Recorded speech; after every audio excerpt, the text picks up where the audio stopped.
उद्या आहे 18 डिसेंबर 2025 वार गुरुवार आणि उद्या आलेला आहे मार्गशीर्ष महिन्यातील शेवटचा गुरुवार। पाहता पाहता मार्गशीर्ष महिना कधी संपला हे कळलं देखील नाही। व्रत पूजा विधी यामध्ये आपण सर्वजण मग्न होऊन गेलो होतो। देवी लक्ष्मीची सेवा उपासना आपण केलेली आहे आणि आता उद्या आहे या व्रताची सांगता करण्याची वेळ।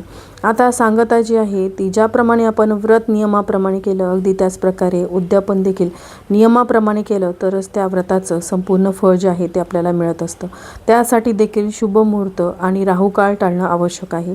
आणि उद्या मार्गशीर्ष महिन्यातील शेवटच्या गुरुवारी देखील 2 तासाचा राहुकाळ हा असणार आहे। या 2 तासाच्या राहुकाळामध्ये आपल्याला चुकूनही मार्गशीर्ष महिन्यातील गुरुवारच्या व्रताची पूजा मांडणे किंवा या व्रताचं उद्यापन जे आहे ते करायचं नाही। तर कोणता आहे तो 2 तासाचा राहुकाळ यावरचा डिटेल व्हिडिओ जो आहे तो मी चॅनलवरती शेअर केलेला आहे। खाली दिलेल्या लिंकवरती क्लिक करून तुम्ही तो बघू शकता।